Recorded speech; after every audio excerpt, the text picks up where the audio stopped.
Okay, so as the title suggests, this is the, I guess my take on the new fantasy. What do you want to call this? Expansion, edition, version, scenario pack, probably D, all of the above.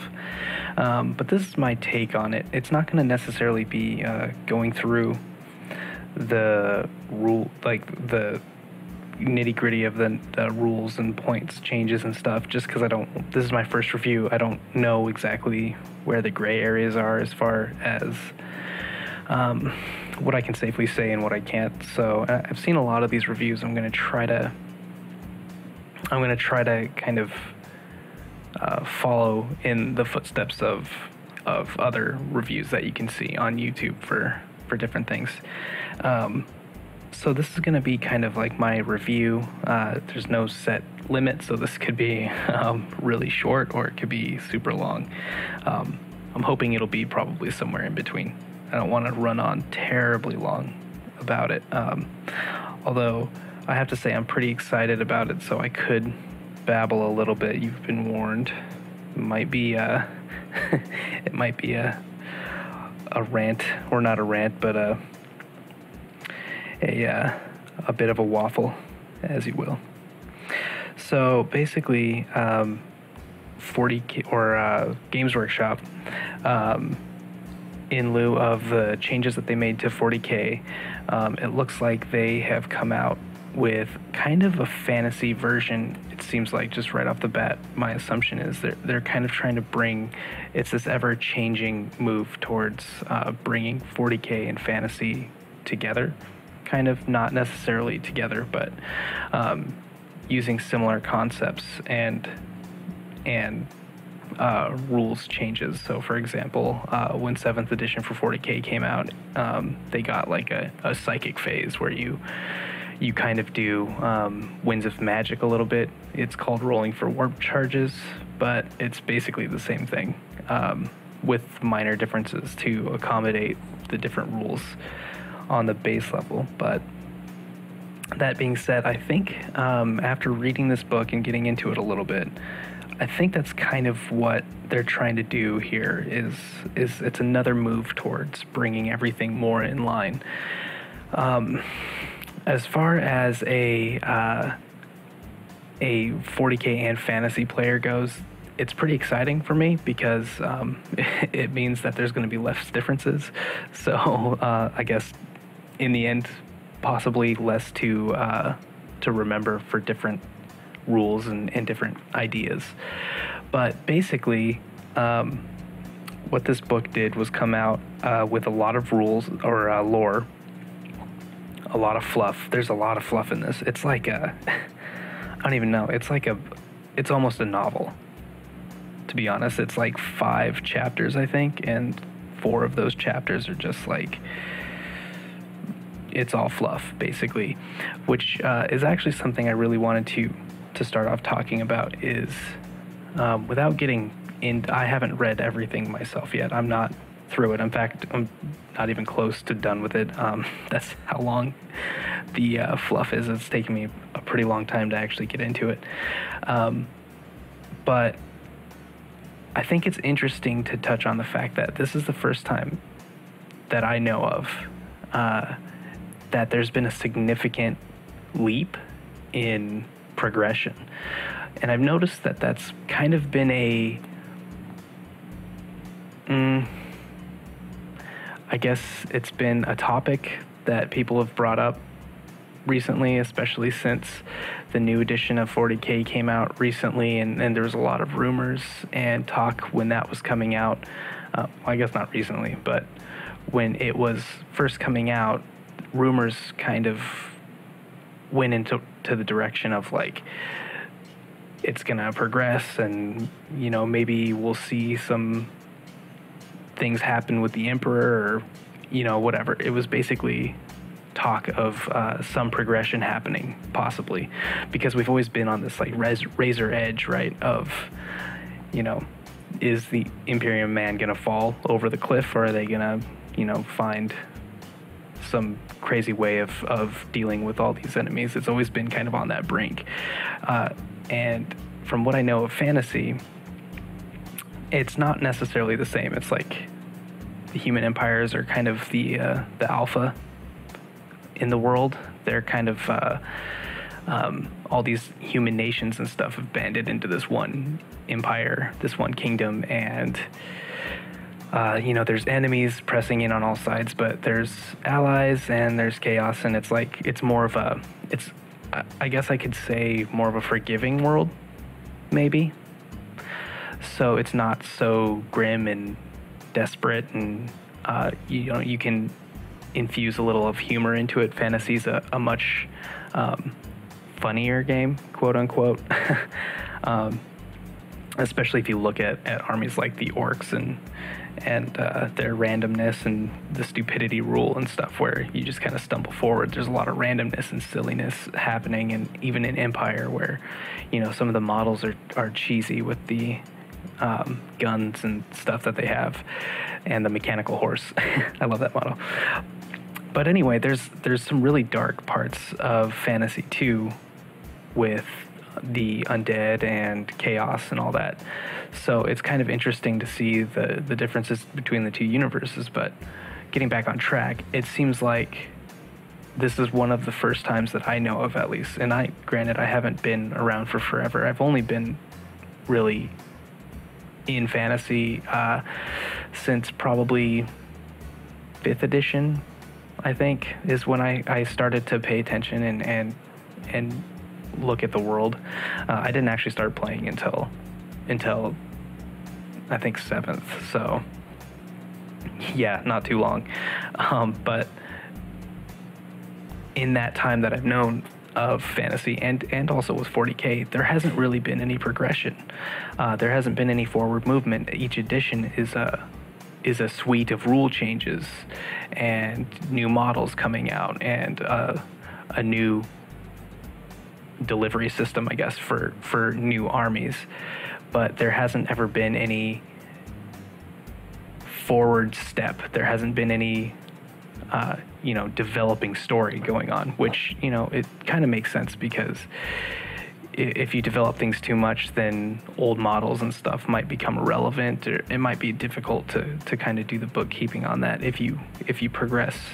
So what Nagash is, it looks like, is one of the first times that the game has actually stepped forward in time, which is interesting to say the least. Even if you're not terribly a big fan of the undead or the evil side of things, chaos and stuff, it's still an interesting development that there's been a development. And in general, I don't want to go too much into the story, but I think in general what's happening is the dark gods, the chaos gods, are kind of getting bored with playing the little games that they play with the mortal world, and they're just kind of bored.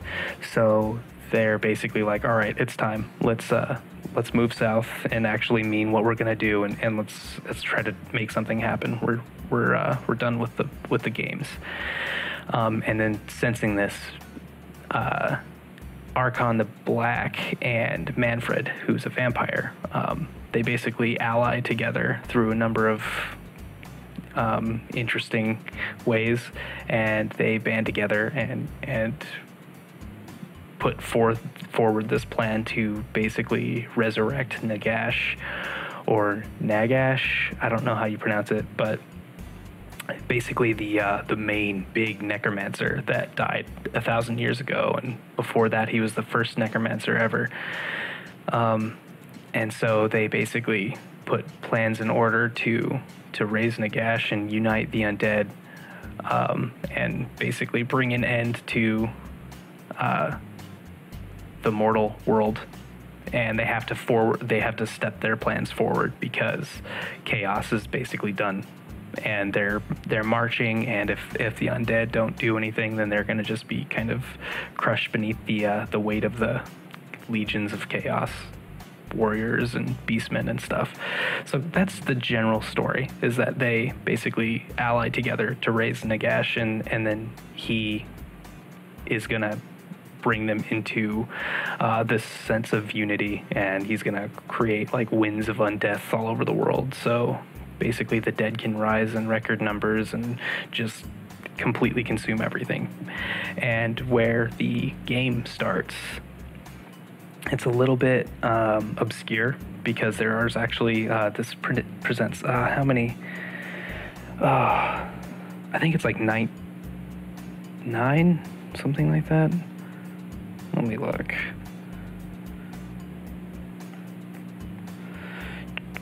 Where is it? I had the page and then it went away. There's a bunch of scenarios that they have. I think it might be more than 9. But basically there's scenarios to reenact it.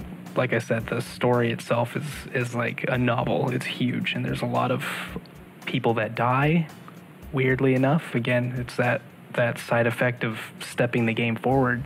There's these characters that die. I won't ruin anything. In case you're interested in reading it, which you should, you totally should. If you're into fantasy at all, if you're one of my fantasy guys, you should definitely read it. You should definitely get the book. It's even just for the lore itself, it's pretty fantastic. I'm trying to find the scenarios here, but I can't seem to find them. Yeah. Narrative scenarios. Oh, 19. There it is. 19 new scenarios. That's crazy. And with that, it actually comes with new rules. So a lot of the fights take place underground. So in like these underground tunnels and stuff. So they have rules for like cave-ins, which is interesting. Okay, let's actually go through the scenarios really quick. I'm not going to go through every one. That would take forever. But let's go through the general new rules for them. They're interesting. So there's 2 new basically scenario rule sets that kind of, they pack up all the scenarios that they have into 2 categories. So there's underground scenarios, and just like in the book and stuff, each one will have its own specific rule set too, but these are just kind of general rules. So there's these are kind of cool. I was reading through them. There's a lot, so I won't go terribly in depth, but there's scenarios that have the darkest depths rule, and darkest depths is basically you play on a normal table, but the idea is that you're actually underground. You're in these tunnels and stuff. Because this event has gotten all the races of the world, it's affected them in one way or another. So every race is represented in some capacity. Every race is affected. Every race has a reason to, be in these campaigns. So this one is the darkest depths, and it's like underground, which is cool. And then we have cave-in, which is a special rule for them. Where you basically you roll off. If the scenario includes cave-in, you roll off, and you basically, it's kind of like deploying objectives in 40K. I'm trying not to reference 40K too much, just because I know that there people that play fantasy don't play 40K necessarily, but for my 40K guys, it's kind of like setting up objectives. For those that aren't in 40K, basically what you do is you take 6 markers and you roll off to see who places the first one, and then you basically take turns after that, placing an objective or a little marker wherever you want, like right next, probably next to a unit. So you place these markers. They can't be within 6 inches of each other. So you place 1, 2, 3, 4, 5, 6. You count them out, and then after all 6 are placed, you actually roll a dice, and whatever number that lays on, you basically put a blast template over that marker, and everything underneath that takes a, what is it? I think it's just they're removed. Like, you don't even they're not, yeah. You can take lookouts, sir. But anything under that template is just gone. So that's interesting. That could really be disgusting and nasty. No saves of any kind allowed. Anything under the template is, and it's the large round template. So yikes. Really nasty.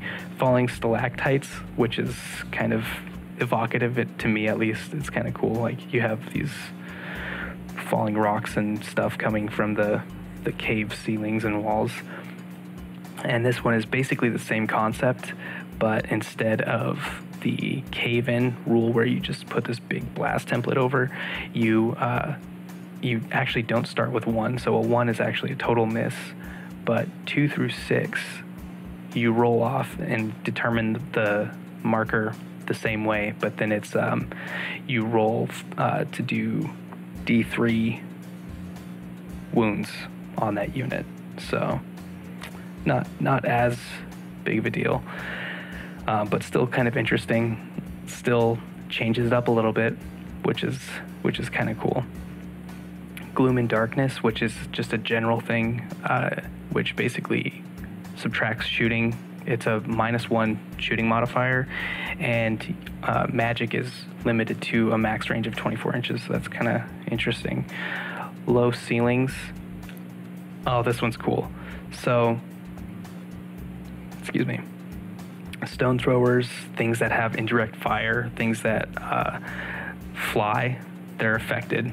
Flying things have to take dangerous terrain, and you can't actually fire indirectly. And then Monstrous Denizen. So you can, there's a bunch of monsters from the Storms of Magic army book, that list. And so you can, if you have one of those, you can actually put one on the table and it just kind of rampages through everything. I won't go into that too much. It's basically what it is. It's both armies treat it as an enemy, and it randomly moves in a D6 direction. Noxious Fumes, which I guess is kind of like methane pockets and stuff in the cave, or maybe the Skaven are up to something. But this one is, you put a cloud. Each person puts a cloud on the table, which is the size of a small round template, and it moves randomly 2d6. And whoever's in it takes strength 3 hits with no armor saves allowed. So it's like a random moving cloud that you kind of want to avoid, but you can't really. It's kind of like what do you call them? What are those things? Fanatics, goblin fanatics, kind of like that, I guess. Pitfalls, where it's like you're walking and then there's just like the ground falls out from underneath you. On a roll of so you roll a d6, and on a 1 to 3 nothing happens. On a roll of 4, 5, 6, you get to select an enemy unit.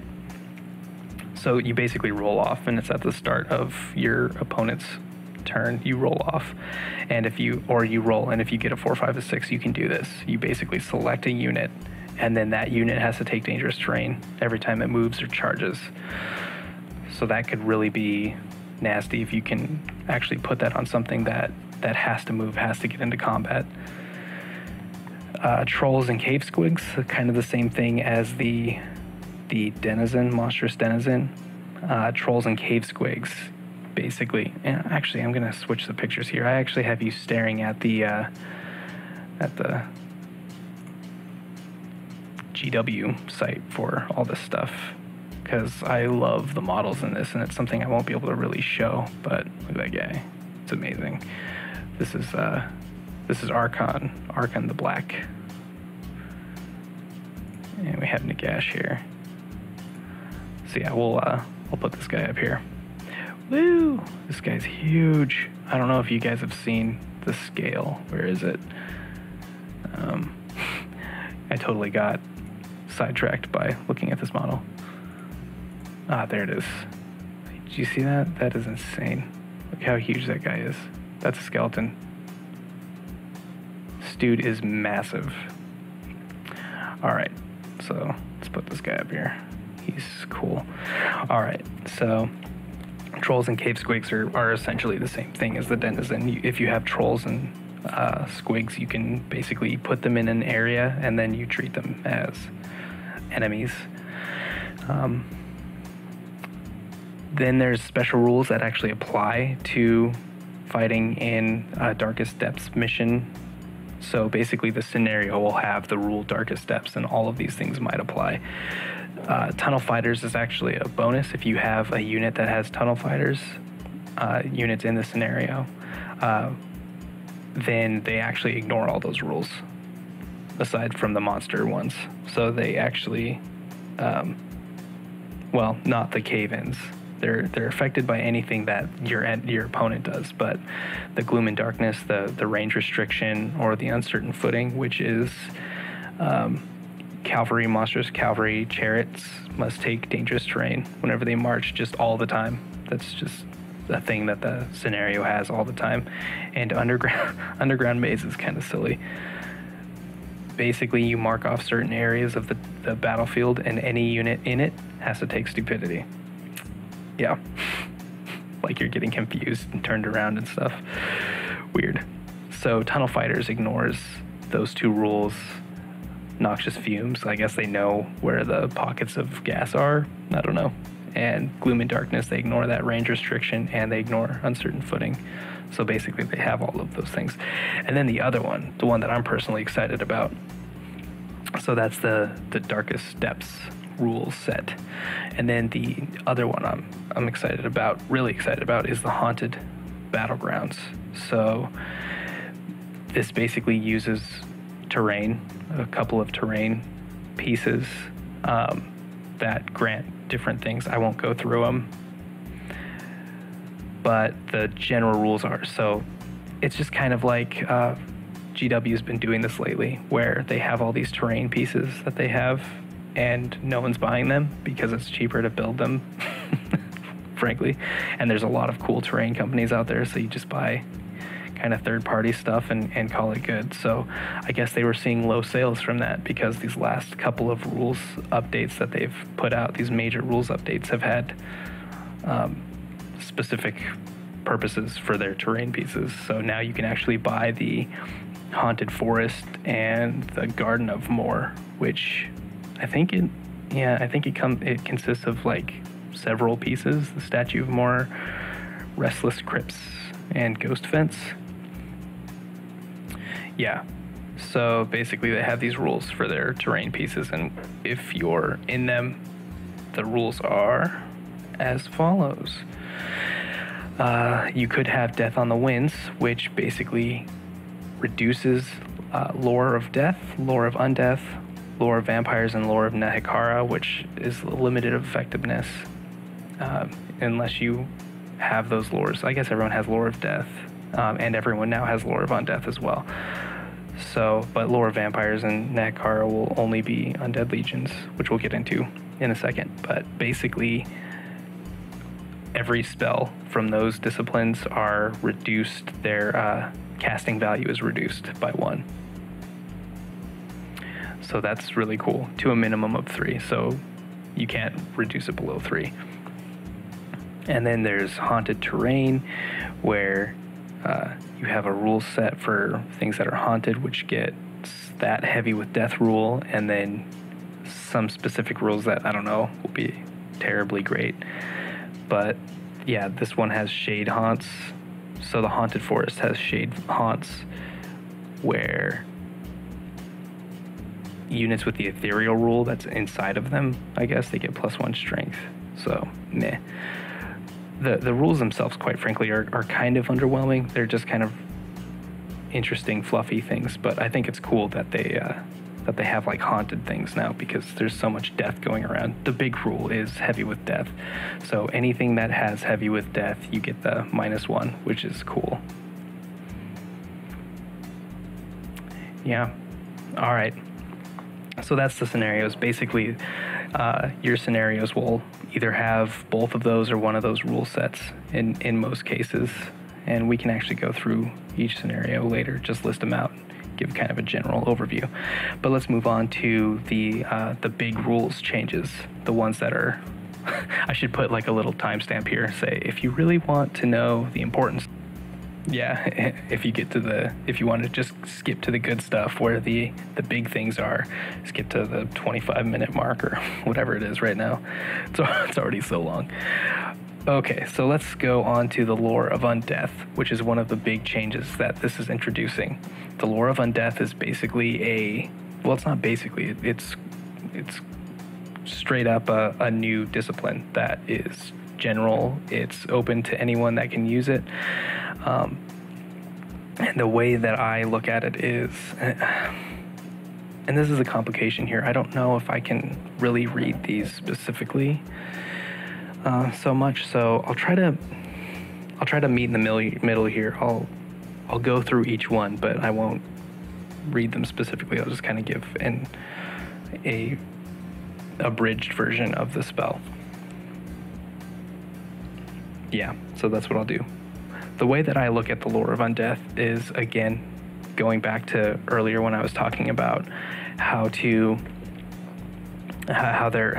is trying to align with the two systems, get them kind of closer together and more related. I see the Lore of Undeath as kind of one of those methods that they're doing that, because recently in Warhammer 40k they introduced demonology, which is a new psychic discipline that they have, and there's two versions of it, so that's different because there's only one version of Lore of Death or Lore of Undeath. So in demonology there's two versions, but one of them is the popular one that everyone kind of knows about, and that's the one where you can summon out demons. It's difficult to do, but you can summon demons, and you can, if you roll the right spell to have, you can actually turn yourself into a demon prince and all this crazy stuff. Again, another way to kind of make the game more dynamic and probably sell more models. That's my guess. But it's an interesting discipline, to say the least. I was attracted to it just because I love the idea of summoning and raising things from nothing. Probably one of the big reasons why I like playing vampire counts in the first place, because of all the I love that aspect of undoing damage done. So like if you can bring guys back, that's awesome. If you can summon a new unit after one's been destroyed, that's really cool. That's kind of something that I enjoy a lot.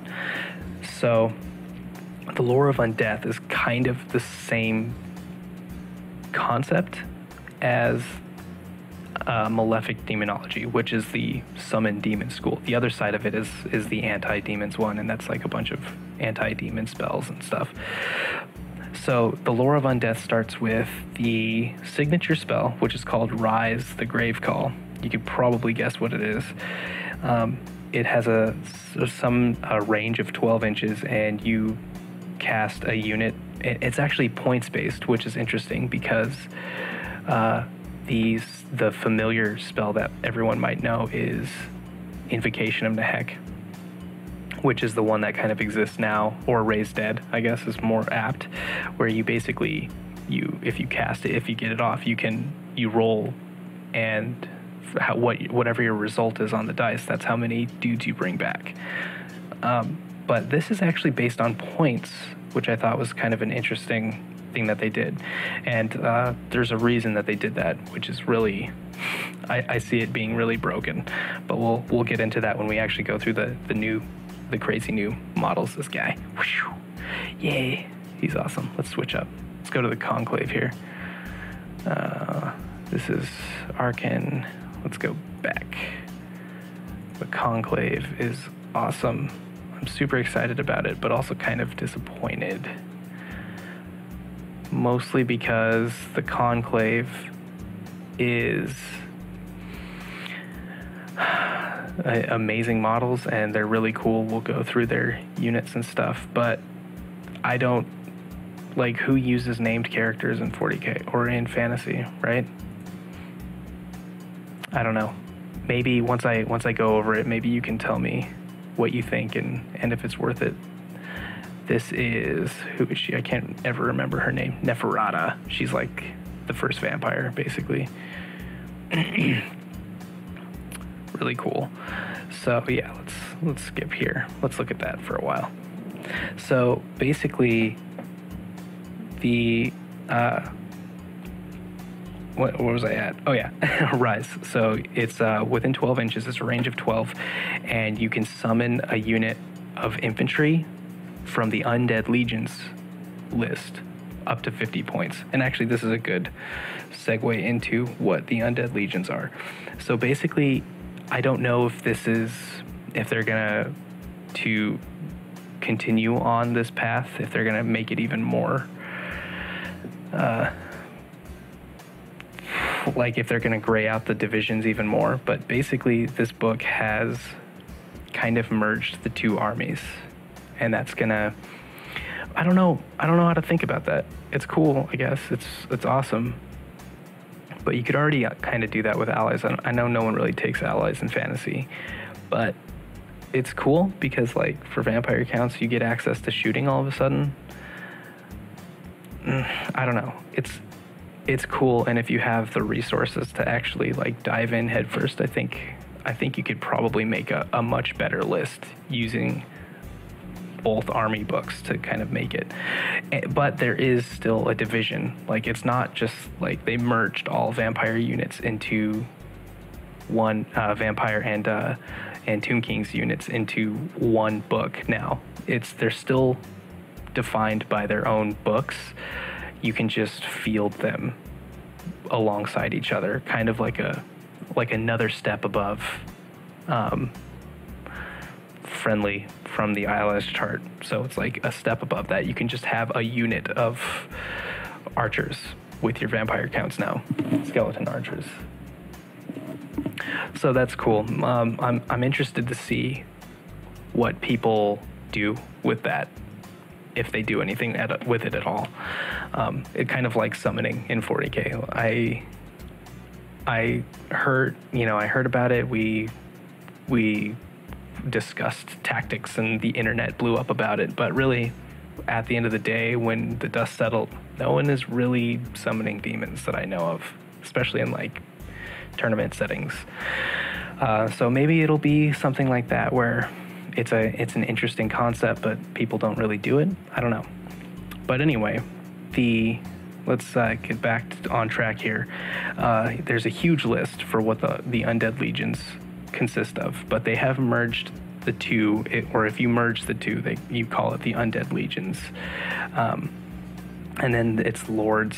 I won't go through every lord. It's basically every lord slot in both books, including Nagash now, or Nagash, Manfred, Arkin, and Neferata. And then heroes, same thing. They've merged everything. I think actually the list is just every unit in all of them in the latest books. So yeah, core units: zombies, skeleton warriors, crypt ghouls, direwolves, skeleton warriors. For Tomb Kings, skeleton archers, skeleton horsemen, horse archers, chariots. Special units are still, yeah, I think it's whatever is in those two books. It's basically combined into one list now, and it's almost like a third army, I guess. You can have an Undead Legions army, you can have a Vampire Counts army, or you can have a Tomb Kings army. Yep. So basically, the Lore of Undeath, it deals with the Undead Legions list, and Rise allows you to rise up a unit of infantry, which is interesting because it's points based. You could theoretically get a lot of dudes onto the field that way. Okay, number 1, Morgarn, Breath of Darkness. Morkarn. Yeah. Morkharn. Morkarn, Breath of Darkness. It's an augment spell. Targets a friendly undead, or a friendly unit with the undead special rule. So any unit with undead in the unit type, it's within 12 inches, and you basically get wounds back. You roll a d3 and you get wounds. So it's kind of like this one's kind of like Invocation of Nehek, but it doesn't seem like as powerful. Maybe there's bonuses to it. All right, Solikim. Man, these are going to be tough. They're like Egyptian, I guess. Sulekhim. Sulekhim. The Hand of Dust. It's also an augment spell, and it's a close combat. In close combat, the caster can choose to exchange all of his normal attacks and make a single attack with this. And basically, if you hit with it, it wounds multiple times on a d6 with no armor saves, which is crazy. So it's like the multiple wounds rule, but with d6. And the crazy thing about it is, if you slay a character that way, you immediately can raise up d6, or I'm sorry, you get these counters. Okay, so let's look at the lore attribute here. So the lore attribute for this is you get these little counters. Like I said, everything summoning based in the Lore of Undeath is based on points. And so a raised dead, every time you successfully cast that, the lore attribute is you get this little coin, this counter that you basically get to expend and increase that points cost of your next spell. So let's say you cast Hand of Dust successfully, then you get this coin or this counter you put on the table, and it increases your next spell by 10 points. So say after that you choose to summon Rise, you get to actually, instead of 50 points or 100 points or 150 points depending on your difficulty, there's levels to it. So this one is, you can choose up to 50 points, and that's the 9 up. If you do 100, it's 14 up, and then 150 is 16 up. But if you cast that with these, like, and you expend some coins to do it, you could theoretically bump that up by 10 points a pop for each of those coins. Okay, so that's the Hand of Dust. Basically, is if you kill a character, which you'd probably want to lead with this if you're trying to go for like getting coins out on the table or counters. I'm going to continue calling them coins because the book says put a coin on the table. So yeah, if you kill a character with it, you get d6 counters, which is crazy. Just crazy. Okay, 3s. Khazar, the Soul Stealer. This is a direct damage spell. Again, range of 12. That seems to be a theme. It's kind of like Lore of Death. Everything is like super powerful but short ranged. Or not Death. I think Dark. Can't remember. The one that's super, it's got all the direct damage attacks, but it's, yeah, I think that's Dark Magic. Yeah, something like that. Okay.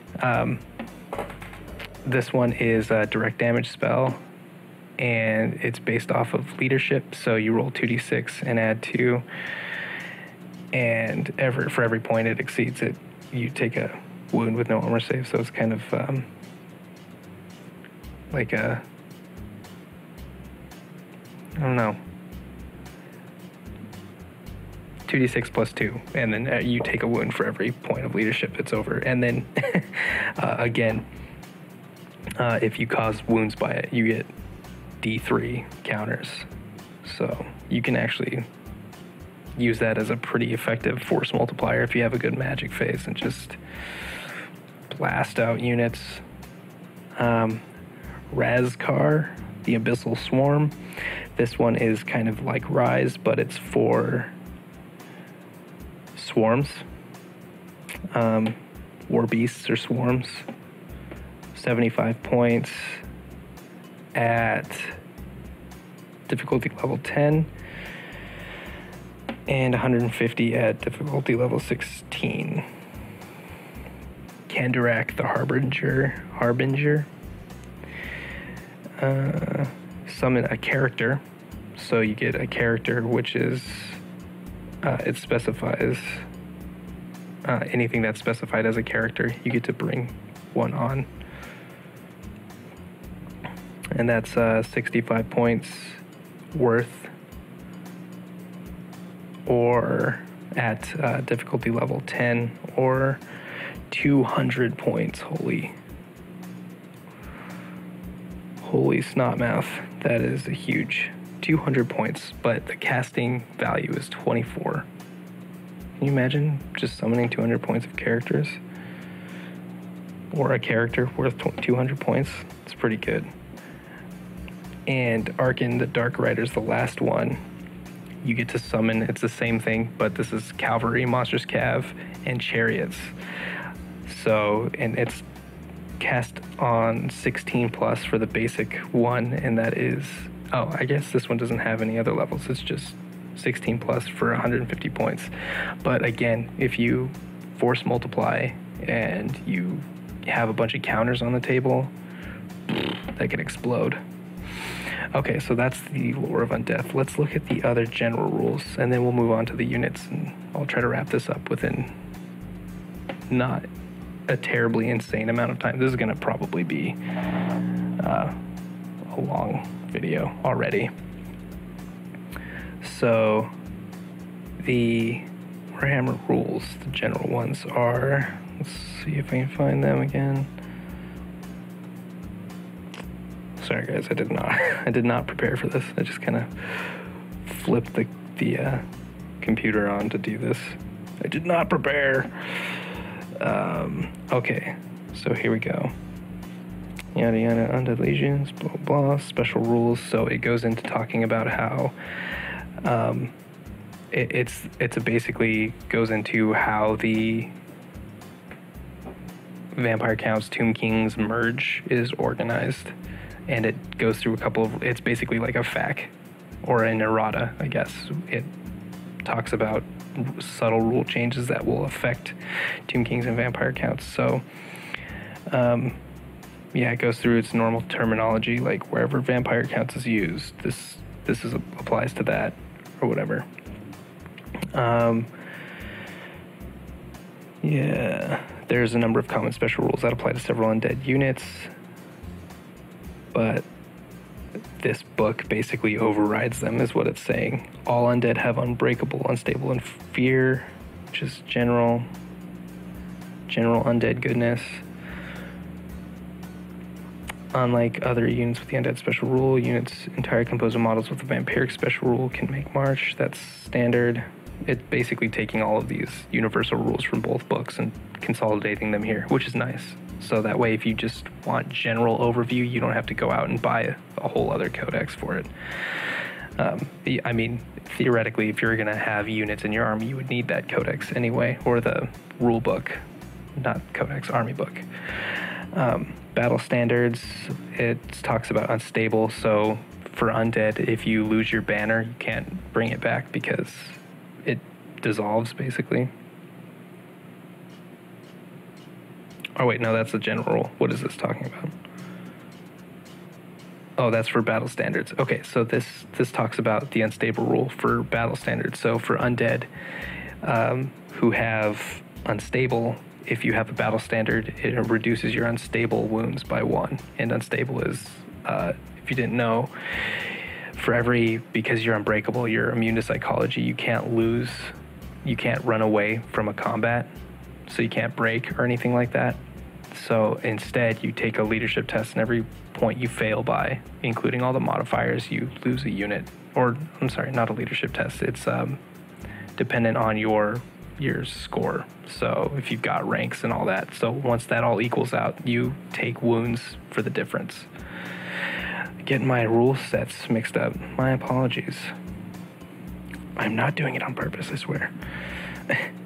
Animated construct. So Tomb King's rule talks about animated construct. Everything that with that rule has a 5-up save. In addition, they suffer 1 less wound from unstable. I think that's pretty much the exact same thing in the Tomb King's book. So these aren't necessarily rule changes. It's just kind of consolidating these arrows of Asaph. Never count bonuses or penalties to hit when shooting. Entombed beneath the sand, so this is cool. You basically, the vampire counts get the Tomb King's like deep striking, again another 40k term. They get to put if you have these units with Entombed Beneath the Sands, you get to basically raise them up. As long as they don't mishap, and there's a whole table for that. And then resurrecting, yeah, so these are just general things. Okay, now here we get to the big things that are actually, they're advertised on the main site. Let's change it up. Let's switch it again, shall we? Let's go to, what do you guys want to look at? Let's look at Manfred. You haven't seen much of Manfred. There we go. Manfred. I redid his model quite obviously, but it's pretty amazing looking. These new bottles are crazy. Okay, so the big rule changes are the Lord's cost, or the Lord's allowance that you have for your army actually went up to 50% now. So that's a huge change. That's going to be the thing I think that shakes everything up, really, is 50%. But that's not the only thing that changed. Heroes also went up to 50% of your army value. Core units stayed at 25%. That's the compulsory. You need that. The core tax, as they call it. Special units went up again to 50 points, 50% of your allowance. But the duplicate choices rule stayed in place. So for special and rare units, for special you can only have up to 3. For rare you can only have up to 2. And then of course the general rule, the general army rule, building rule, is you have to have at least 3 units in addition to your heroes and lords. So all that stuff stayed the same. But yeah, heroes, special, and lords all went up to 50%. So that's going to change things a lot. You're going to see some really mega powerful stuff out there now. And it made it actually possible to use some of these models like this guy, because otherwise you wouldn't really be able to use him ever, because he's like 400 points or something. I mean, you could, but that'd be a huge, no one would do that.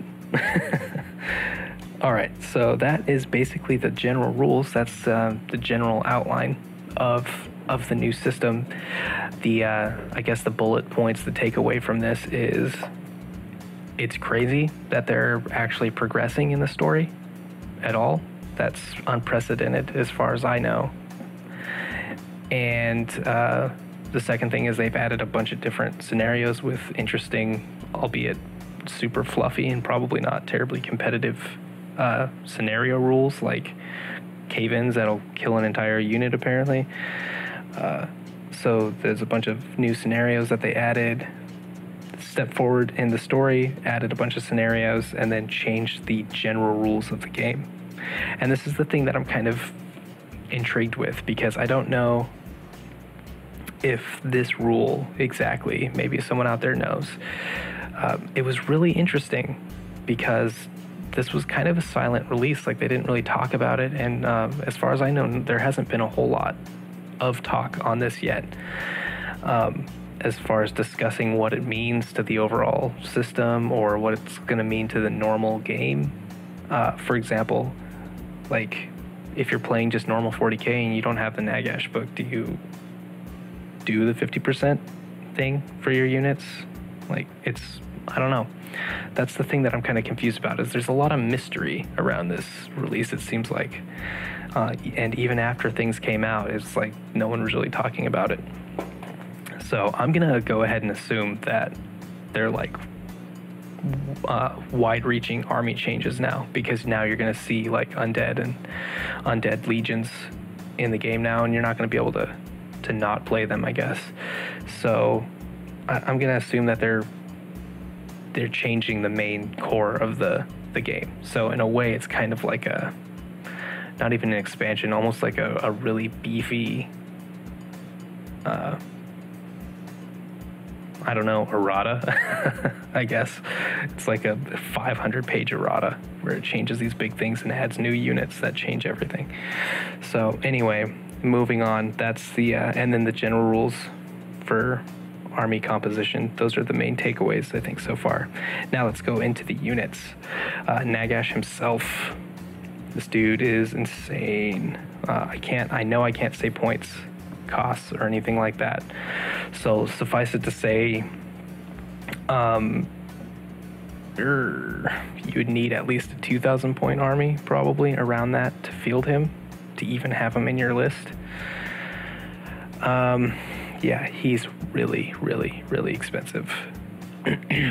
But I mean, as a single creature, he's insane. And again, I don't know if I can say exact stats, but he's basically, you can take, what's the most powerful? Is that the Sun Dragon? Is that the most powerful dragon from the High Elves? You basically take the most powerful dragon that the High Elves have access to and like add +1 to all of their stats. And that's what Nagash is. He's insane. But plus it boosts up the initiative by a bunch and the attacks by super a bunch. And that's basically what he is. Now, his interesting things, he's got like 12 million rules. He's a level 5, so it breaks the rule for that. He's a mastery level 5 wizard, which is crazy, because he also has this rule called the 9 Books of Nagash, where he knows 9 spells. He knows 9 spells. Let that sink in for a second. 9 spells. You can basically take, and he's got access to, what is it? Lore of Vampires, Lore of Undeath, Lore of Nehekara, Lore of Death, and Lore of Light. So you can basically take one of those disciplines and just choose to know that entire discipline. What? That's crazy. But it does say, it goes on to say, one of the 9 is always Rise. So that summoning the troop or the infantry, that one's always the one that he knows. So you basically have 8 spells to choose from. So it's basically like you take Rise, and then you take an entire discipline, and then you have, what, 2 more left over? Crazy. So he's got that, and he's a level 5 wizard. It breaks that rule. It specifically says, like in parentheses, the level 4 cap doesn't apply to him. He's Arc Necromancer. You can reroll miscasts, Death Magic Incarnate. Okay, so this is where Lore of Undeath can really spin out of control. So where is it? Oh, it's the Supreme Lord of the Undead spell. When you cast something from the Lore of Undeath, you triple the points worth, including counters. So you basically have 3 counters out. You want to choose Rise. You cast it on, whatever, but you choose 150 points, the big one. Why wouldn't you? Choose the big one, 150 points worth. Say you've got 2 coins out. All right, let's say you have 5 coins out to make it easy math. So you can increase that up to 200, and then you triple that. So you can put a unit worth 600 points on the table, theoretically. And he also triples the range. This guy's crazy. Death Magic Incarnate, the one I was talking about before. This one is if you're within any unit within 12 inches of him. And this is another thing that he kind of stacks with. All these units are like they stack things, which is interesting. This one is if he's within 12 inches of a unit, that unit takes 2 fewer wounds due to the unbreakable or the unstable rule. So if you've got a BSB in there and he's close by, and there's a couple other units in this book that do that, you can like decrease the unstable wounds by a lot. So that's interesting. Large target, fly, or I'm sorry, he does not have fly. Large target, terror. He has terror, and he's obviously undead. Now, to his magic items, he has the 9 books, which is an arcane item. He has Alkanash, the Staff of Power. If you're familiar with the Black Periopt from the Vampire Counts book, I don't know if the Tomb Kings have something similar. Maybe that crypt thing does it. I don't know very much about Tomb Kings, sadly, but basically it's like the Black Periopt, where you can store up to 4 power dice. So it's a supercharged Black Periopt. Black, I think that thing only does 2. So you can store up to 4 dice from your magic phase into it. But the crazy thing is, you can use it. So there's 2 things that are crazy about it. You can use it in the ensuing magic phase. And if you do that, you can actually choose to use all 4 to increase your maximum hand size for a single throw. So you can actually throw up to, I think, 10. Yeah, you can throw up to 10 dice at a single spell. Again, apply that to Supreme Lord of the Undead, where you're tripling things, and choose the biggest, nastiest undeath spell you can. You could cast out, like, I don't know, like, if you do it right, like 10 Blood Knights. Why not, for free? Sure. So you can do that, or you can also apply them to close combat, which is interesting. So if you apply the dice to close combat, each dice that you apply, so if you have 4 in your staff, you can take 2 out, for example, or all 4, and for each one that you take out, you exchange one of his attacks. And he has 6 attacks. I can at least say that, I think. He's got 6 attacks. So you can apply those dice to make one of his attacks into a heroic killing blow attack. So you could theoretically have, out of your 6 attacks, 4 heroic killing blow attacks. Mind explosion. Crazy. He also has a 4-up armor save and a 4-up ward save, because he needs it, apparently. All the stuff isn't enough yet. And he also has, I think this exists already. I think it comes on another unit. I'm not sure. I haven't got that far in the story yet to see really what happened. But he also has this thing called the Mortis Blade. Zephet Nebtar, the Mortis Blade. Close combat attacks made with it are resolved at +1 strength and have multiple wounds D3. So that's our man Nagash right there. He is crazy. Just insane. And he's a monster, so he's got all the monster rules, which I won't go into. All right, let's move on to Manfred. So the 3 Mortarks, so they call them Mortarks. Basically, the Mortarks are this guy, Manfred. You've got, let's go back here. You've got Archon, Archon the Black, and then you've got, oops, where is she? Is she here? Where's she at? She's hiding. There you go. And you've got Neferata. So these are the 3 Mortarks. That's what they're calling Mortarks, these big models that kind of are his, like, the equivalent of his lieutenants, I think. Okay, so let's go on to Manfred. Let's actually focus on Manfred while we're talking about him. And then we'll go on to the new guys. I know you guys have been staring at the same picture. I've been bad about doing this. My apologies. Just kind of listen. Let my soothing, annoying voice just focus on that. Yep. So there's Manfred. Okay, so Manfred is, like I said, he's more than the most expensive vampire you could imagine, hopped up on everything. I don't think you could get equal to him. He and all of the other Mortarks are the same price. So that's one thing. They're all the same cost, points cost. And they're all cheaper than Nagash by about 300-ish points. Give or take like 50 points. So you can figure it out from there. Okay. So Manfred, again, he's got basically the stats of a dragon. This one a little, like, not the most powerful one. He's kind of like the middle of the road dragon, I guess, but again with way more attacks, 9 attacks and a higher initiative of 7. And he's got 10 wounds. That's the big thing. This dude has 10 wounds. Got the most wounds out of all 4 of all 4 of the new big models. And his specials are, he's a level 4, mastery level 4, which I think he is just in the Vampire Counts book.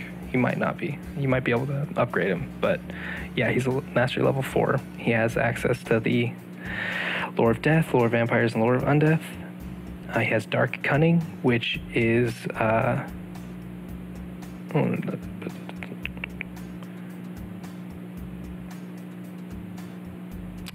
right. So at the start of each Fenrir magic phase, after you determine the winds of magic, you can remove up to 3 dice, and for each dice you remove, you add that to his attacks characteristic. Now, he has 9 attacks, like I mentioned before. And again, here's another parenthetical here that basically the book says right after that, this can take his attacks above 10. So it's another exception to the rule.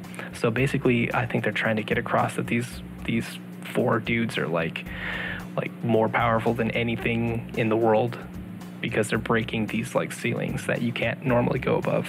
So he can go above 10 attacks. I mean, if you remove 3, he can go up to 12. So just insane. 12 attacks. Feaster of Souls.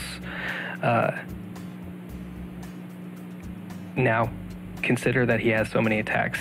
Feaster of Souls makes it so every time he causes an unsaved wound, you roll a d6 and he gains a wound back if you roll a 6 on that. Which, I mean, if you're rolling 12 attacks, you're going to roll an average of, at least 1, maybe 2. He's got Fly. He does have Fly, large target. He's got Master of the Black Arts, which is actually an existing rule in the Vampire Counts book already. You get to re-roll one of the dice when determining the winds of magic. So if you had if you're playing like the biggest game ever, and you had Manfred and Nagash in the same list, you could basically make it so your winds of magic are always completely over the top, and then you could be storing all these dice to make his attacks go up, to put in Archon or in Nagash's staff to give him killing blow, or cast out some ridiculously enormous spell. Yeah. there's a lot of that like stacking going on that you can see, but I mean, the points are prohibitive. Like, you can't really realistically field these 2 together in an army unless it's going to be like a 3,000 point game. So he has that, and he has Mortarch of Night. So it's kind of like a Lord of the Rings type of thing.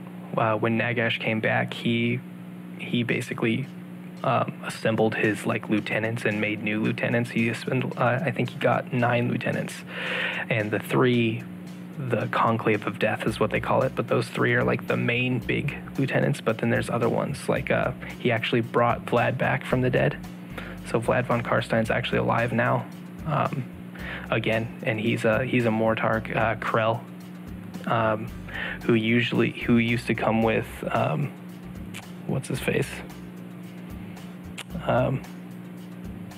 wow, I can't remember his name. It's gonna kill me. I gotta look. Hold on. You're like, just get on with it. We've already been listening to you for an hour. I'm sorry, I'm trying. Kemmler. There we go. Heinrich Kemmler. So he used to be like his bodyguard, but I don't know where Kemmler went. Again, I haven't read all of the fluff yet, but Krell is Mortarch now. And then there's a couple others that don't have models in the game or anything. But all 9, sadly, this is something that I was interested in finding out, if maybe a couple had been left out, so you could possibly make like your own Lord Mortarch. But sadly, all 9 lieutenants are named. They have names. They just don't exist in the game itself. So he is the Mortarch of Night, this guy, Manfred. And so what he does is, if you cast Lore of Undeath, you get to double the range. So Nagash triples the range and points cost. This guy just doubles the range. And you can probably assume another one will double the points cost, but not the range. So that's Mortarch of Night. He also has Terror, Undead, and Vampiric. His magic items are a Sword of Unholy Power. Every time he causes an unsaved wound, you gain an extra dice. Again, here's that force multiplier coming into play. Every time you cause an unsaved wound, again, consider you can theoretically have 12 attacks. Every time you cause an unsaved wound, you get an extra dice at the start of the ensuing magic phase. And you can get up to 5 dice this way. Just crazy. Armor of Templehof, which already exists in the game. That's his normal 5-up armor save, but it is increased to a 4-up because he's on a mount. And that's another thing I should mention. Even though all 3 of the Conclave of Death are on a mount, the mount does not actually have a stat line. They've been combined into one stat line. So, and also you get +2 wounds for that, which has already been included. Which is why he's got so many insane wounds. Okay, Archon the Black. Let's go to this guy. Here we go. This dude. He was kind of like Nagash's main right-hand man before he died 1,000 million years ago.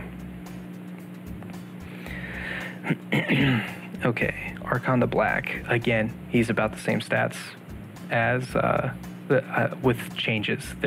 He's got 8 wounds, for example, and only 7 attacks. Only 7 attacks. There are stat changes, but he's about the same, again, as a middle-of-the-road dragon. With armor and crazy attacks and, mastery levels. Okay, so he's also a mastery level 4. You get Lore of Death, Lore of Undeath, not Lore of Nehekara, which I thought was kind of interesting. Feaster of Souls, special rule. At the end of the close combat phase in which this model is caused an unsaved rule, roll a d6. On a roll of 6, it gains 1 wound. Oh, that's the same thing. First of the Mortarks, so he's the first Mortark, so he actually gets 2 Mortark rules, apparently. You suffer one wound less than you normally would for the unstable rule. So if he has to take an unstable test, he suffers 1 less. So if you put him with Nagash with a BSB, or close to a BSB, again, that's stacking. You can take a lot of possible unstable wounds off. Fly, large target, Mortark of Sacrament. This is his main thing. He doubles the points worth. So Manfred doubles the range. This guy doubles the points worth for summoning spells from the Lore of Undeath. And he's also got Terror and Undead. He's got the Tomb Blade, Zephet Kar, for every unsaved wound. This is completely insane. For every unsaved wound he caused, he immediately regains a wound. No rolls. He just gains a wound back for every wound he causes. And he's got 8 wounds. But you can't regain more than 4, so it's up to a max of 4. So at least they were kind enough to put a cap on it, right? And then he's got the Staff. The Staff of Spirits. Kanash on the Staff of Spirits. I like how all of these weapons are like named relics, like legendary items and stuff. I think that's kind of cool. The staff can be used to store up to 2 power dice. Again, here we are storing dice and playing with the winds of magic. So you can store up to 2. So this is kind of like a closer version of the Black Periopt. And then you can remove those dice to expend in your future magic phase. And you can also increase this. So this has got the same rule as the Nagash weapon does, where you can actually use it to increase your hand size as well. So if you want to throw both dice, plus 6 more, you can go up to 8. So you can cast 8 dice at a single spell. So he's crazy. I think his thing is kind of like, he's not as impressive stat-wise, but I think with his weapon where he just gains wounds, I think he's going to be kind of like a blender where you just can't kill him because he'll keep getting wounds back and not taking unstable wounds. And then finally on to Neferata, and I think after this we'll wrap it up. Okay, so Neferata, here we are. She was like the first vampire. And I think lore-wise back in the day, I think she was like close to Nagash, and then when things started going south for him, she kind of deserted him, and so she was afraid that he'd be pissed off about that. So that's kind of her thing, and then she's come back apparently to help him out, or maybe he's forced her. Who knows? I haven't got that far in the fluff yet. She is, again, we're looking at dragon stats. She's got 8 wounds, initiative 9, 8 attacks. And again, these are all the same points. These guys are. The Conclave is. She's only a level 3 wizard who uses Lore of Death, Lore of Shadow, Lore of Vampires, and Lore of Undeath. Again, no no Tomb King's lore, which I thought was interesting that that's kind of absent. She has Always Strikes First, which is cool, especially with initiative 9. Feaster of Souls, which again, that allows you to get a wound back on a D6. Fly, large target. Her Mortarch rule is Mortarch of Blood. I love this one. If I was to actually pick a character to have in my army, it would probably be her for this reason. If she slays an opponent in a challenge. So she's basically, just kind of give you an overview of her, she's going to be like your challenge guy or your challenge model piece. You don't want to be in a challenge with her for the following reasons. Mortarch of Blood makes it so if you kill a character in a challenge, you turn that character into a vampire. So you slay it and then place a vampire model within 12 inches of it. Yep. You turn it into a vampire. So that's cool. She's got Terror, Twilight's Allure. Enemies suffer a -1 to hit penalty when attacking her. So again, if you put her in a challenge, you're -1 to hit. She's undead and vampiric. Now here comes her magic items, which are really cool, I think. If she inflicts at least 1 unsaved wound against an opponent in a challenge, that model's strength, toughness, and attacks are immediately reduced by 1. So again, if you're in a challenge and you do a wound on it, strength, toughness, and attacks reduced by 1 to a minimum of 1. You can't stack it though. It only works once. So once you wound her with this dagger, the Akhmet Kar, the Dagger of Jet, is what this is. You can only affect that character once with it.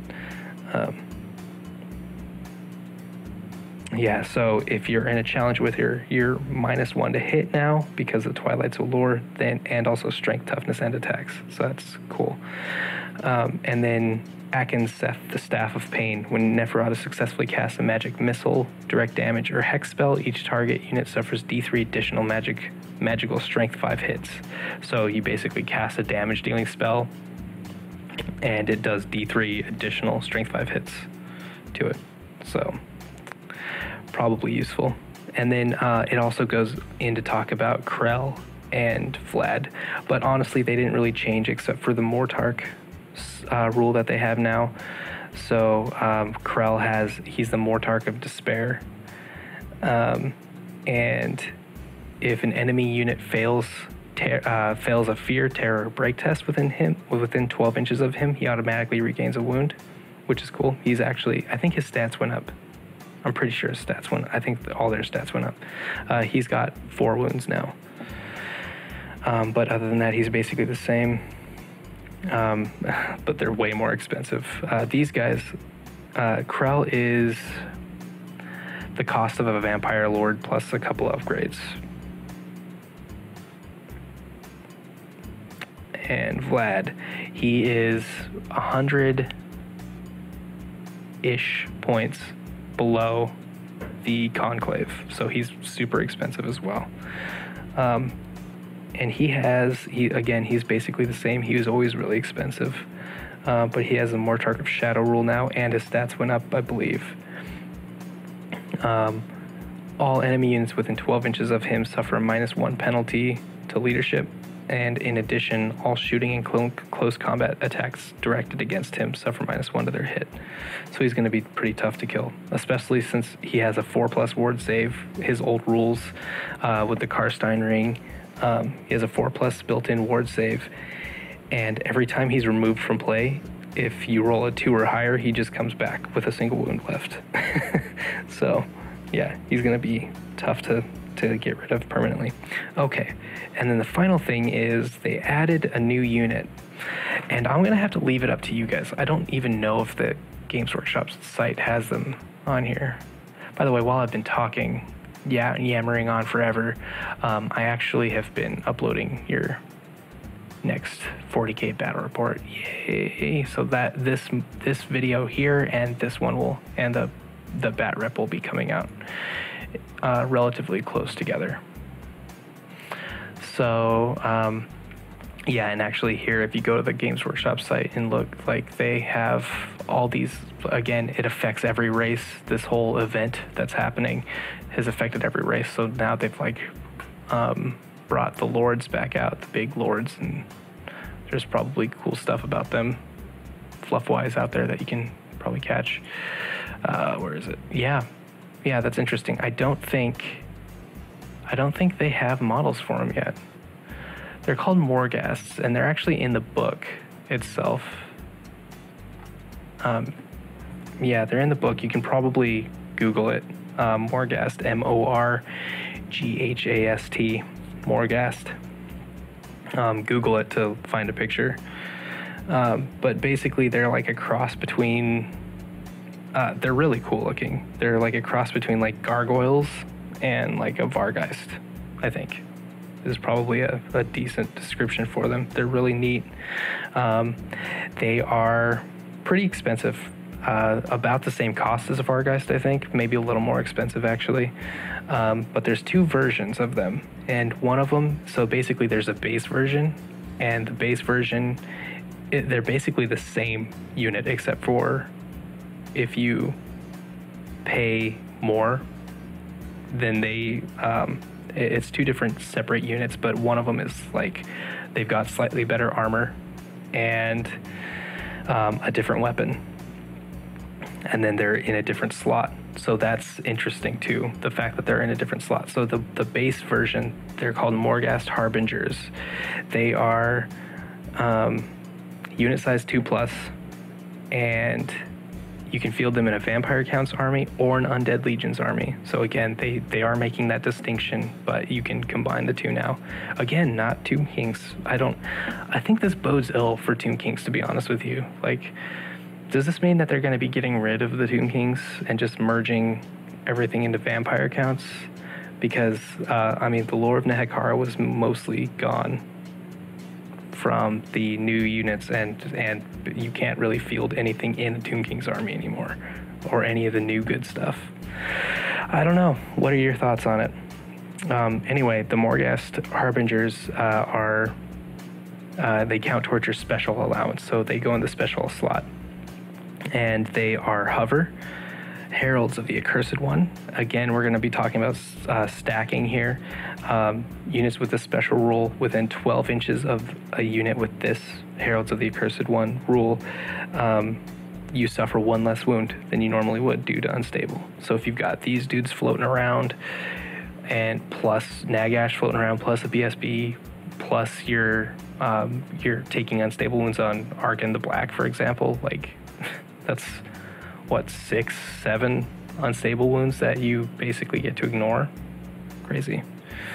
Again, that's like impossible, but you can see the stacking potential here. And the Morghasts are definitely doable. Like, they're not crazy expensive, impossible to field in an army. So you can put a couple of these dudes in here for sure with your BSB and get, -2 to unstable, which is cool. Yeah, so they're neat. They're, like I said, about the same stat line as a Vargheist, and cost as a Vargheist. I might not have said stats. They're roughly the same stats, but they have Hover instead of Fly. They have that Heralds of the Accursed One rule. They also have Killing Blow, which is crazy. They have 3 attacks each, which I think is the same as a Vargheist. They have Terror and Undead. And then their equipment is, you get, where is it? 2 hand weapons and heavy armor. Now, if you go to the more expensive one, it actually puts it now into the rare allowance. So you go from Harbingers to Morghast Archai, A-R-C-H-A-I, Archai. Yeah, so they count towards your rare allowance now, and everything stays the same except for you now have a halberd instead of 2 hand weapons, and Ebon Wrought armor, which is a 4-up armor save. So yeah, I think the biggest difference here is not so much the equipment change, even though halberd is probably pretty nice. to have, but two-hand weapons gives you an extra attack. They have their pluses and minuses, but I think the big thing here is that once you change types, they actually go into different spots, so you can have a lot of these guys potentially, because you're splitting their cost into into two allowances. Okay, and yeah, and then the book basically goes on to talk about other heroes like Valton, Herald of Sigmar, who has he basically got, I think, a couple of rule changes. Chosen of Sigmar, I don't actually know anything about him, guys, so I really apologize if I'm reiterating what he already has. But he has immune to psychology, awesome presence, which gives everything within 6 inches of him stubborn, iron resolve, and Chosen of Sigmar, which is a 4-up ward. Plus once per game, you can roll D3 and add that to your weapon skill, strength, or attacks characteristic. So that's pretty cool. He's pretty expensive. Let's see. Crom the Conqueror. See, Eye of the Gods. Yeah, I think this exists already. So you basically have the Eye of the Gods, Immense Pride. You have to always accept and challenge, or accept challenges. Wow. And even if you have other units with Eye of the Gods special rule, you still have to accept with him because he's got Immense Pride. And Way of the Warrior, which is you declare whether he's using a hand weapon, shield, or 2 hand weapons, and he's treated as having those until your next combat phase. If Crom uses a hand weapon and shield, the shield adds +2 to his armor rather than 1, and a parry save of 5 instead of 6. And if he's using 2 hand weapons, he has 3 extra attacks rather than only 1. So that's kind of cool. I don't know if he has that already, but that's neat. Crom the Conqueror. And then we go into the narrative scenarios, and we'll be done, I swear. And I'm not going to talk very much about the scenarios, mostly because I haven't read them that much. But there's 19 of them also, so I'm going to really run through them pretty quick. So first one, and again, so basically the book is a series of events that happen, and a series of battles, and it's basically like Archon and Manfred's progression through, like, figuring out how to summon Nagash and then going through the actual summoning process. So yeah, the Battle of Les Maisons Tell is one of the early battles, I think, that happens. And you've got special rules, Death on the Winds, casting value of all spells from the following lores are reduced to 1. So that's that thing earlier that I mentioned with haunted stuff. Undeath Ascendant. If the scenario you are playing has the Undeath Ascendant special rule, all units with the Undead or Hekaran Undead special rule suffer 1 less wound than they normally would due to unstable. So you can continue to stack that. And this is cumulative with Undead Battle Standards Animated Construct. Yep. Restless Dead. So you have Krell in this army. You basically use Krell, and he has to be the general if he's in the attacker's army. I guess you don't have to use him, but if you use him and he's in the attacker's army, he has to be the general. Restless Dead. If the fortified manor, which is a set piece they have, has been set up to represent the entrance to the abbey, then the buildings that make it up are haunted, and which we already went over. The haunted give fear, basically. And at the end of the shooting phase, all units within 6 inches of the haunted mansion suffer D6 strength 1 hits. So it's like little ghosts that are inhabiting the mansion or firing at you. And then there's charnel pits that surround it. All units within 6 inches of the charnel pit suffer -1 penalty to their leadership. Undead units within 6 have regeneration 6 up. Oh my. And then there's a bunch of other stuff in it. So that's scenario 1. Theodoric's Last Charge. You have the characters in this are Bretonnian Lord, Heinrich Kemmler, Ark in the Black. So I guess that's the reason you'd want the Conclave, all these models, because again, in a normal, standard, typical army, they wouldn't really be suitable, just because they're so expensive. It would be unrealistic to really field them as a Lord. Maybe one of the Conclave you could do, but in general, they're going to be too expensive to field in a just normal game. So all of these scenarios are basically where you're going to want to field them. Like this one, you can have Ark in the Black. In this scenario, Theodoric's Last Charge, if you have Ark in the Black, he doesn't cost any points. It does not count against the percentage points for Lords. So, cool. Let's move on. There's a lot of rules to these. So if you want to know about the scenarios, I guess put it in the comments below, and I'll do a separate video just on the scenarios. Let's see, the Battle of Mordkin Lair. You have Count Manfred on his Nightmare, and you have a zombie dragon guy. And this one's against like Skaven, I guess. Death on the Winds, Gloom and Darkness, Uncertain Footing. So this is one of those underground ones. We've got the Fall of Heldenheim.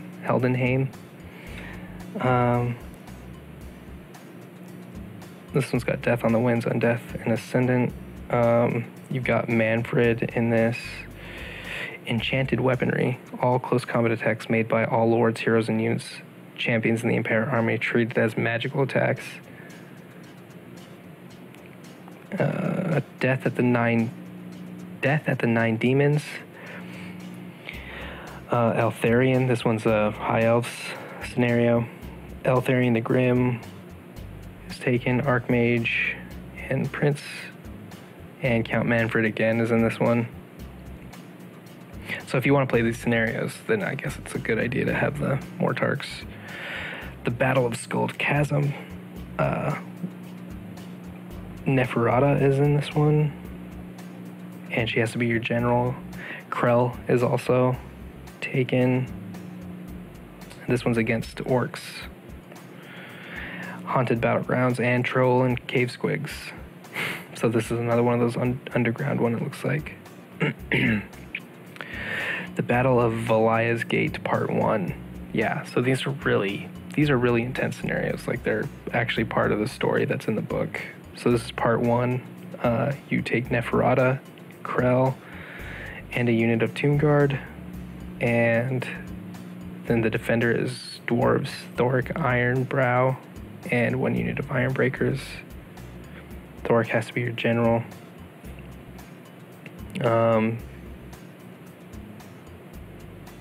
Gloom and Darkness, this one has the Underway. Any table edges that are not part of the entranceway, the 2 northern tunnels or the Underway count as impassable terrain. Blah, blah, blah. Riddle of the Runes, Magical Dearth, Tunnels of Death. So this one's got a lot of special stuff I won't really get into. And it has Tunnel Fighters, which I've talked about. The Battle of Valia's Gate Part 2. This one's Orcs. Apparently they're fighting and then Orcs showed up. This one also has Neferata and Krell. Moving on, the Defense of Alderfen. You field demons in this one. Great Unclean One is taken. Volton and Luther Huss, Prophet of Sigmar. And Vlad is taken for the Undead. Haunted Battlegrounds, this one uses the Auric Barrier closes. So this is like, the scenario is like, I think there's this like portal that's closing. Okay, Death of a Traitor. You have Balthazar Gelt.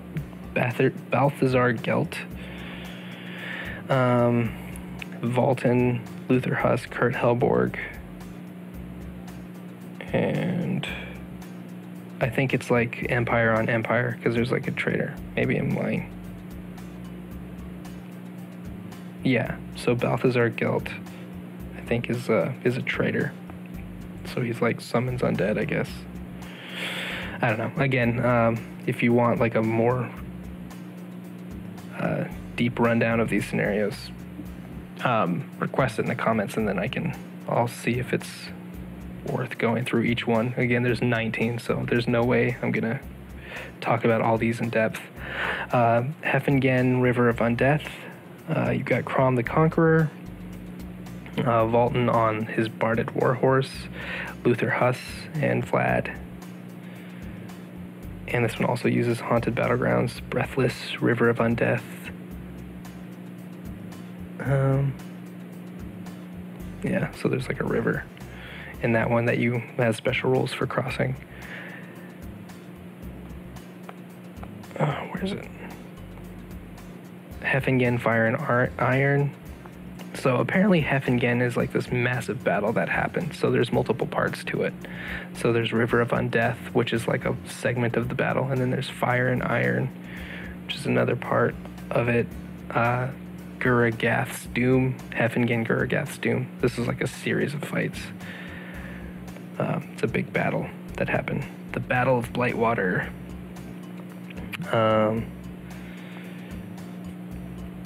This is the opening battle in Nagash's invasion of Nehekara. Super cool. Krell Mortark of Despair is in this.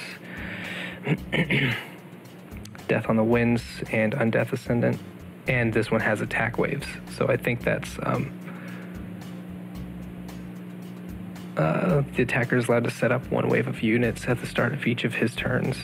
This unit must be set up in the Blightwater River. Okay. The Battle of the Salt Plains. These are all different battles that happen in the stories. Krell is in this. And this one has reinforcements.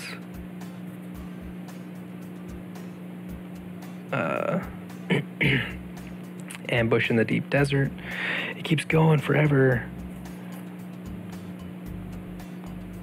Lord of the Vampire Coast. This one is kind of exciting to me because actually anyone who really pays attention to this channel and kind of my history with the Vampire Counts, I've actually written a story that's up somewhere. I think I put it up last year sometime in July as part of the July painting challenge.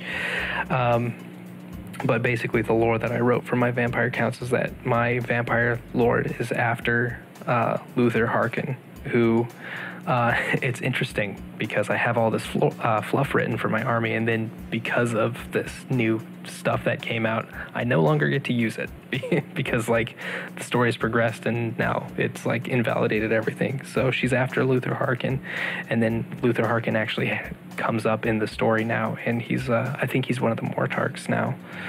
So I got to change some stuff around, and Vlad took his ring back. So my vampire, according to my personal fluff, my vampire lord stole Vlad's ring after he died. And he now has it again in this book, so she has to give it back. Yeah, so Lord of the Vampire Coast, this one has to deal with Luther Harkin. The Battle for Ruined Lamia, this one has Neferata in it. And High Queen Khalida from the Tomb Kings. And it uses the Haunted Battlegrounds rule. The Humbling of Cetra, which has Nagash himself. And that's it. That's the last one. So the last one, the Humbling of Cetra, that's like the last thing that happened apparently. And I'm not going to talk about that because it'll probably ruin the story a bit. But it has Nagash himself in it. So there we go, and that's basically the book. I'm not going to say in a nutshell because it would be the largest nutshell ever. But yeah, that's basically the book. The interesting things I think, for me anyway, are that there's so many that like they put so much effort into the story itself. Let's look at some of these things while I wrap up here.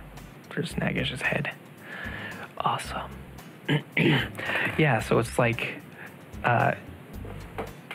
the story step forward, which is cool, and then they put so much effort into doing that there's like so many, it's like a whole chain of events now that you can play through for scenarios, and the units kind of change a lot. And then the big thing is that the Lore of Undeath and the army changes are universal, so everyone can use Lore of Undeath.